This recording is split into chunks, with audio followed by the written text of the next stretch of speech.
રાજ્યમાં વડોદરા મહાનગરપાલિકાની બેદરકારીને કારણે ગરીબનું મકાન બળીને ખાખ થઈ ગયું। તાજેતરમાં જ વડોદરા મહાનગરપાલિકા દ્વારા ગટર માટેની કામગીરી હાથ ધરવામાં આવી હતી। કામ પૂર્ણ થતાની સાથે જ ગટર માટે ખોદેલા ખાડા ન પૂરાતા ફાયર બ્રિગેડના વાહનને આવતા 10 થી 15 મિનિટનું મોડું થયું હતું। મકાનમાં લાગેલી આગ પર કાબૂ મેળવવામાં પણ વિલંબ થતાની સાથે જ મકાન બળીને ખાખ થઈ ગયું હતું। ફાયર બ્રિગેડના લશ્કરો તાત્કાલિક ઘટના સ્થળ પર આવવા માટે નીકળી ગયા હતા, પરંતુ એકતાનગરમાં ગટર માટે ખોદવામાં આવેલા ખાડાની કામગીરી પૂર્ણ ન થતાં ફાયર બ્રિગેડના વાહનને હાઈવે પર ભવન્સ પાર્ટી પ્લોટથી એકતાનગર પહોંચવામાં 10 થી 15 મિનિટનો વિલંબ થયો હતો।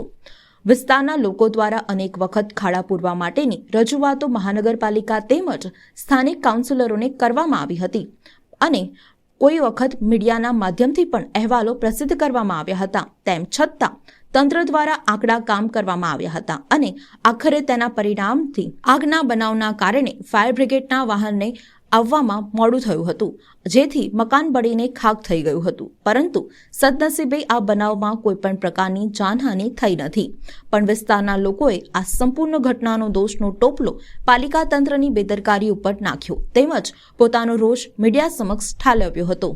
એકતાનગર આજવાળથી ડાયરેક્ટ કોલ કંટ્રોલ રૂમમાં મળ્યો હતો। કંટ્રોલ રૂમથી પાનગઢ ફાયર સ્ટેશનને કોલ મળ્યો હતો કે એકતાનગર પોલીસ ચોકી નજીક ઝૂંપડામાં આગ છે। અહીંયા અમે આવ્યા તો આજવા રોડથી આપણે એકતાનગર સીધા અંદર આવ્યા તો એમાં ગટરમાં થોડો મતલબ ગટર ખોદેલી હતી, તો અમારે મેક ડોળાના આજવા ચોકડીથી ફરીને પાછું અહીંયા આવવું પડ્યું કોલમાં। તો ઓછામાં ઓછી અમારી 12 થી 15 મિનિટ બગડેલ છે। પરિસ્થિતિ તો અહીંયા કે મતલબ રોડ બી છે, ખોદેલા છે, એમાં થોડો આ રીતે પ્રોબ્લેમ છે અને આવામાં ઓછામાં ઓછી 12 થી 15 મિનિટ બગડેલ છે। આગનું કારણ જાણવા મળેલ નથી, તપાસ બાદ જાણવા મળશે। નુકસાન આશરે મકાન માલિકે 3 લાખનું કીધું છે। જે આપણા સ્થાનિક છે એમના કહેવામાં આવ્યું છે કે લગભગ આવતા તમે ટાઈમ પર તો આવી ચૂક્યા હતા, પણ કદાચ ખાડા ખોદી એમાં લેટ થયા છો। ઓકે, 100% સાચી વાત છે કે અમે તો અમારા ટાઈમ આવી જ ગયેલા, પણ એમાં શું થયું કે જે એકતાનગર જે આવવાનો જે રસ્તો છે ત્યાં ગટર ખોદેલી હતી, એટલે અમારે ફરીને ભવન્સ પાર્ટી પ્લોટથી LNT સર્કલથી સીધા હાઈવેથી આવવામાં 12 થી 15 મિનિટ બગડેલ છે। Suresh Baliya, fireman, Panagarh fire station. તો અત્યારે મેં એકતાનગરમાં ઊભો છું। એકતાનગરની અંદર જે પોલીસ ચોકીની સામને ગલી છે ત્યાં બાજુ, અને અહીંયા એક આગ લાગી છે, બહુ મોટી ઘટના છે। આગ લાગી એની અંદર 4-5 છોકરાઓ છે, ફેમિલી છે પૂરી, એ પણ બચાવ બહુ મોટી ઘટનાથી બચાવવામાં આવ્યા છે। આજુબાજુના ઘર પણ સાથે સળગાવવામાં આવ્યા છે। વિડીયોની અંદર તમે જોયો હશે કે ગેસના બાટલ પણ નીકળ્યા હતા, બહુ મોટી ઘટના હતી।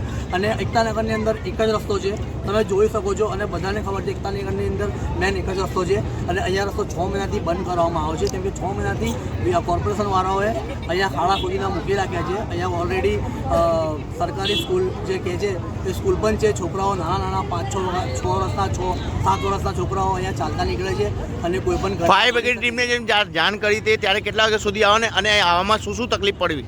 ફાયર બ્રિગેડને જાણ કરી એના પછી ફાયર બ્રિગેડ તદ્દન આવી, એના પર રસ્તો બંધ છે।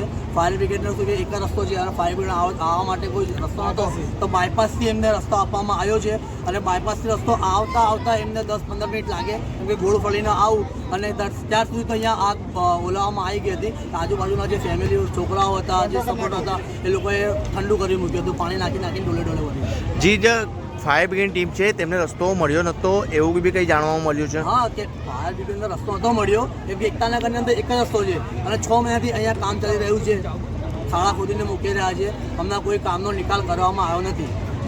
જે ઘટના બની આગ લાગવામાં, તેમાં કોઈને જાનહાનિ કોઈ એવું કંઈ બન્યું છે? ના, એટલી મોટી ઘટના નહીં થઈ, કેમ કે તમે જોઈ શકો છો અહીંયા ભીડ, બહુ લોકોને બચાવવામાં આવ્યા છે, અને સાથે સાથે એક ઘર નહીં, આજુબાજુના પણ ઘર સળગી ગયા છે। જી, આપનો પરિચય?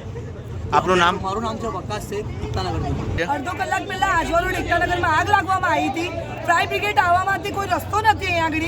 ફાયર બ્રિગેડમાં અમે આખો રોડ હાઈવે ભરાઈને લઈને આવ્યા છે, તો પણ કોઈ જગ્યાએ લાવવામાં અંદર આવતું નહોતું। ત્યાંથી અમે કેટલી મુસીબતથી અંદર ફાયર બ્રિગેડને લઈને આવ્યા છે, તો પણ સરકારને કોઈ પણ જાતનો ફરક પડતો નથી। 6 મહિનાથી ખાડા ખોદેલા છે, ફાયર બ્રિગેડ પણ આવવાની કોઈ જગ્યા નથી, તો ક્યારે જ્યારે અમારા ઘર ભરી જાય ત્યારે ફાયર બ્રિગેડ અંદર પહોંચશે, ત્યારે સરકાર જાગશે। આજે આમનું ઘર ભર્યું છે, મારા દાદા છે, આજે એમના ઉપર શું વીતી રહી છે સરકારને કઈ ખબર જ નહીં પડવાનું આ વાતથી। જી બેન, આ જે ઘટના બની હતી, કઈ નુકસાન થયું છે? કેટલું નુકસાન થયું છે? બહુ થયું છે। આ નુકસાન છે એની ભરપાઈ તો સરકાર કરી શકશે। આ વસ્તુની આજે આ માણસ એકલો રહે છે, एनी पर ऐसे ना कोई जान कोई इंसान के ऊपर है तो क्या कर लेंगे क्या ना જે ફાયર બ્રિગેડની ટીમ આવે છે તે કામગીરી હાલમાં ચાલુ જ છે. હા આપણા ફાયર બ્રિગેડની ટીમ આવી છે એના પહેલા અમારા વિસ્તારના છોકરાઓએ કામ કરીને આ ગળદી તો બુજાઈ નાખી છે એના પછી ફાયર બ્રિગેડને અમે લઈને આવ્યા તો ફાયર બ્રિગેડ અંદર પહોંચી છે. ફાયર બ્રિગેડને આવતા આવતા કેટલું ફરવું પડ્યું? ફાયર બ્રિગેડને આવતા આવતા અડધો કલાક ફરવું પડ્યું ત્યારે ફાયર બ્રિગેડ અહીં પહોંચી છે ભાઈ. જી આપનો પરિચય, આપનું નામ? નામ સનમ શેખ.